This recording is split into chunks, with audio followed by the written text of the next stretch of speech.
It happened so fast I didn't even curse. 1 second, I was balancing 3 textbooks, a thermos, and my phone. The next, I was on my knees, papers flying, coffee leaking into the gravel. Of course, I muttered. Of course today. I scrambled to gather my things, heat crawling up my neck. People walked by. No one stopped. Figures. Then I heard tires squeal. A car braked hard a few feet from me, gravel skittering under the wheels. I looked up, squinting against the afternoon glare. A man stepped out. He wasn't young, maybe late 40s, early 50s. Dark coat, pressed shirt, salt and pepper stubble, eyes like quiet storms. I braced myself for a lecture about street safety or student stupidity. Instead, he knelt down next to me. You shouldn't carry so much alone. He said. His voice was deep, calmer than the moment deserved. I usually don't, I said, stuffing a notepad back into my bag. Today was just heavy. He picked up my thermos. The lid had popped off. Coffee stained his cuff, but he didn't flinch. Let me get you another one. He offered. There's a cafe just around the corner. I don't, Not as a favor, he said, meeting my eyes. as a courtesy. Something about the way he looked at me made me pause. Not flirtatious, not paternal, just steady, familiar in a way that made no sense. You don't have to. I know. We stood there for a beat. Then I nodded. Inside the cafe, I watched him order while I waited at a table by the window. He brought 2 mugs over, set mine down with a quiet clink. Thanks, I said. He slid into the seat across from me. I'm Claire. He nodded. Robert? We sat for a moment in companionable silence. I sipped. He didn't. You a professor? I asked finally. You've got the buttoned-up demeanor. He raised a brow. You're observant. Art major. I said. Comes with the territory. I teach comparative literature. Once a week. Evening section. Oh, I haven't seen you. Maybe you will. There was a beat of something unsaid. Then I asked, Why'd you stop? Because you dropped your books. Lots of people saw that. I'm not lots of people. That shut me up. I finished my coffee. He barely touched his. I should go, I said, gathering my bag. Thanks again. He stood too. Of course. We parted at the door. I didn't look back. I should have. Because Monday morning, I walked into my new evening elective and froze. He stood at the front of the lecture hall. Robert. Only now he wore glasses and spoke with authority. Welcome to Introduction to Comparative Forms. He said, and his eyes paused on me. Just for a second. Then he looked away. But it was enough. I couldn't focus the entire lecture. Robert, Professor Callahan, spoke about intertextuality in 19th century narratives. But all I could hear was the echo of his voice from the cafe. You shouldn't carry so much alone. Every time he glanced in my direction, I held my breath. But he never lingered. Not like before. After class, I didn't wait around. I left before the last slide hit the screen. At home, I dropped my bag, kicked off my shoes, and collapsed on the floor in front of the bookshelf. My grandfather's letters were kept in a wooden box, old, heavy, and slightly splintered at the corners. I hadn't opened it since his funeral. I don't know what made me think of it. Just a hunch, a pull, something in Robert's voice, or the way he looked at me, felt less like chance and more like history. I lifted the lid. The scent of old paper and dried lavender met me like a memory. The letters were neatly stacked, some in envelopes, others loose, all addressed to my mother, years before I was born. I scanned dates. 1984, 1986, 1990. One caught my eye, folded crisply. No envelope, just a name at the top. To Robert Callahan. I froze. My fingers trembled as I opened it. You left too soon, Rob. You always did. and maybe I should have fought harder to make you stay. But I couldn't stop you from running then, and I won't now. Just know this. Whatever you told yourself about duty or pride or timing, I knew the truth.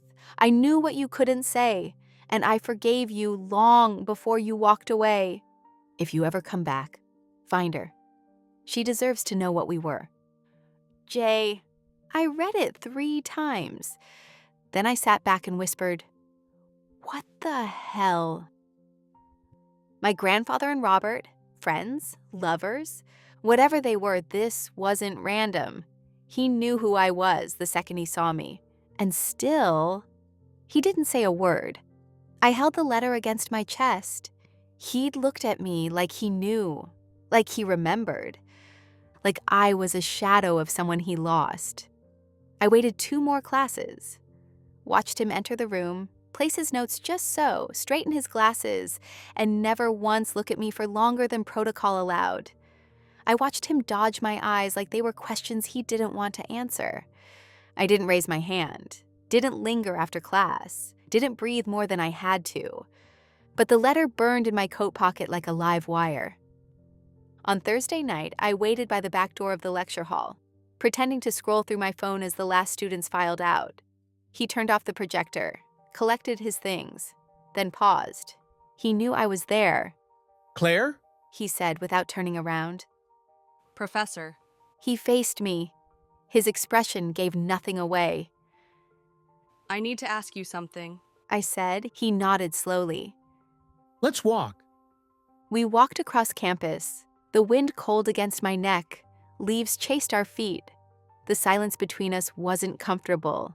It was waiting to become something else. He stopped beneath the iron arch near the quad. You found the letter. He said. I stared. So you did know. He exhaled. I did, Why didn't you say anything? because your grandfather asked me not to. Not directly, but it was clear. He wanted you to have your life, not mine. You were close. We were more than close. The air shifted. You were in love with him. He looked away. He never called it that. Not out loud, but yes, I was. And now what? You see me and... What? You pretend we don't have history just because it's not mine? His jaw tightened. It's not fair to you. I get to decide that. We stood facing each other I'm not him, I said quietly. I know. Then stop treating me like I'm going to disappear the way he did. I'm not scared of that, he said. I'm scared of not being able to walk away again. I swallowed. Why did you come back? His answer came slow. Because when he died, I couldn't grieve anywhere else.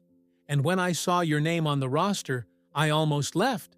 But then I saw you, the way you stood, the way you argued with the projector. And it felt like someone had opened a window I thought was sealed shut. I'm not a memory. I said. I'm real, right now. He stepped closer. That's what scares me. You could have told me. And said what? Hi, I knew your grandfather, and you remind me of him so much it hurts? You're my student, Claire. Not forever. That's not the point. I pulled the letter from my pocket and held it out. He wanted you to find me. He said I deserved to know. His hands didn't move. I'm not asking for anything, I said. I just want the truth. You already have it.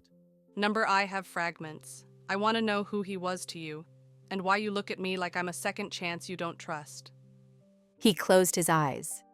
He was the first person who ever loved me without wanting to change me. He made me believe I wasn't broken, that I didn't have to hide. And then he left, got married, had your mom, moved on. He never forgot you. I know, but he never came back either. We stood there for a long time. I'm not trying to replace anything. I said. You couldn't if you tried, he replied. Then what are we doing? I don't know, but I do know this. You dropped your books. I stopped, and it hasn't been just coincidence since. I laughed softly. Number it hasn't. He looked at me then, really looked, and for a moment the grief between us wasn't a wall. It was a bridge. I don't want to lose another person I didn't mean to love, he whispered. You haven't lost me. I said. Not yet. He reached out, slowly as if I might vanish, and I let him. His hand brushed mine, and neither of us pulled away. Not this time. The days after that night unfolded like a quiet war. We didn't touch again. We didn't speak after class. But something had shifted. I could feel it in the silence. The kind of tension that makes the air too heavy to breathe, like an electrical storm waiting to break. He avoided me. Not obviously, not in the cowardly way, but in the way a man avoids a cliff edge when he knows he's tempted to jump. I felt it in the way he spoke in class, clipped, more rehearsed. I felt it in the way he never let his eyes rest on me, not even for a second too long. Like my presence was a mirror he couldn't afford to look into. So I did. what I knew best. I pretended I didn't care. I laughed too loud, spoke up in class, made sharp, clever remarks. And every time I caught the tiniest flicker of something in his jaw, I felt a terrible mix of triumph and shame. I was baiting him, I knew it. And still, I didn't stop. It was a Thursday when everything broke. Rain soaked the sidewalks. I didn't have an umbrella, of course. I stood outside the lecture hall, waiting for the building to clear out. The corridors were half lit, hollow. I found him in his office. He looked up, startled, then sighed. Claire? You've been avoiding me. He didn't answer. I'm not a child. I said, I know. I'm not him either, and I know that too. then stop acting like I'm some test you're afraid to fail. He stood slowly, closing the folder on his desk. This isn't simple. It never was. We stared at each other across the desk, the rain pattering against the window like a warning. Finally, I stepped around the desk. He didn't move. I don't know what this is. I said. I don't know what we are, but I know what I feel, and I'm done pretending I don't. He looked at me like I was a fire. He couldn't decide whether to warm his hands by or run from. Claire, Say it. He shook his head. I can't, Why? because I'm still grieving him. So am I nearly shouted. You think I didn't lose anything? I didn't get to know him. I got silence and shadows and a box of letters. He winced. I didn't choose this, I said. but I'm here, and so are you. And I'm so tired of being punished for feelings I didn't ask for. He closed his eyes. I wasn't supposed to feel this either. He said. The room fell quiet. Then he opened his eyes and reached for me. Sudden, desperate, as if the dam had finally broken. His hands cupped my face, and I didn't flinch. We stood there for a long moment. And then he kissed me. It wasn't gentle. It wasn't careful. It was years of loneliness, grief, longing, and confusion pouring into a single trembling moment. And when we broke apart, breathless, he stepped back like he'd just realized the ocean he'd walked into had no shore. I shouldn't have done that. He whispered. No, I agreed, but you did. I'm still your professor. Not forever. He looked like he was going to argue. Instead, he turned away. I need time. He said. I need to think. I nodded. But deep down I knew. He was already thinking too much. And I was already in too deep. That night I didn't sleep. And in the morning, he wasn't in class. Just an empty chair, a substitute, a printed note. He had taken a leave of absence. No explanation, just absence. And the memory of a kiss I couldn't undo. 2 weeks passed. At first I told myself I didn't care, that the silence was expected, that professors leave, people leave. I was used to it. But every time I walked into that lecture hall and saw the substitute at the podium, a piece of me clenched. Like I was showing up for a conversation that would never happen. I replayed that kiss 100 times. Not because it was perfect, because it wasn't. It was flawed and frantic and broken in all the same ways we were. But it was real. And now all I had was the echo. I called the department office. They said Professor Callahan had requested indefinite leave due to personal matters. No forwarding contact, no details, just a hollow record of someone who'd once been there, but I couldn't leave it alone. Not this time. I found his address through a slip of paper in the back of the faculty file cabinet. It felt wrong, invasive, but I couldn't stop myself. It was a modest brownstone just outside the city, faded paint, ivy creeping along the brick, the kind of place someone goes when they want the world to forget them. I stood outside for a long time, watching shadows move past the drawn curtains. Then I knocked. No answer. I knocked again. Louder this time. Still nothing. But the door creaked open on its own, not fully latched. "Hello?" I called into the quiet. The house smelled like cedar and old paper. Books were stacked along the wall, some spilling onto the floor. Framed photos, some turned face down. A mug with cold tea on the table. And on the desk by the window, an envelope. My name written in his handwriting. I sat down before my knees gave out. Inside the envelope was a letter and a photograph. The letter read, Claire, if you're reading this, then I didn't have the courage to say it in person. Or maybe I knew you wouldn't stop until you found the truth.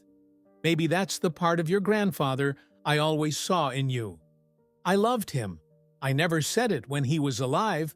Not really. I was too afraid. Too bound by timing, expectations, the rules we write to protect ourselves. But I loved him all the same. And then I saw you. And I didn't mean to feel what I felt. I told myself it was just recognition. Echoes of someone long gone. But the more I watched you speak, the more I saw you. Not him. You. I fought it. God, I fought it. But some things are bigger than grief. Bigger than guilt. What I felt that night wasn't a mistake. But what I did next was, I left. Because I was afraid of ruining you the way I ruined every good thing in my life. But you came here. And that means something. So if you're still reading this, I'm ready to stop running. If you want to talk, really talk, I'll be at the place your grandfather and I used to go. You'll know it when you see it. I hope you come. Road. My fingers trembled as I turned over the photograph. It was black and white, faded. Two young men laughing, my grandfather, and Robert, sitting on a bench under a wide tree. One of them mid-sentence, the other looking straight at the camera, like he already knew someone years later would be watching. I pressed the photo to my chest and cried. Not the soft, cinematic kind, the ugly, breathless kind that comes from every locked door inside you being thrown open at once. Then I ran. The bench was still there, tucked behind the old library, hidden from most students. Moss grew along the edges. The tree above had grown massive, its arms twisted like they were holding the past in place.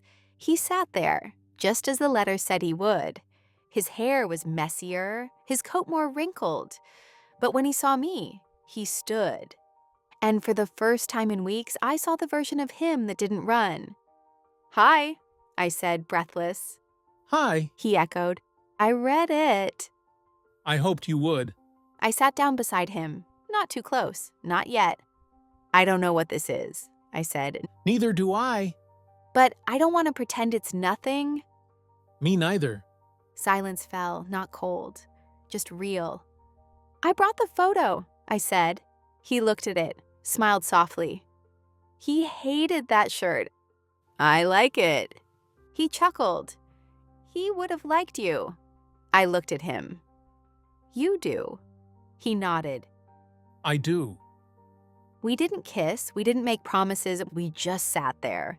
Two people trying to understand what came before them. And maybe what might come next. Not as a replacement, not as a repeat, but as something entirely their own. And for now, that was enough.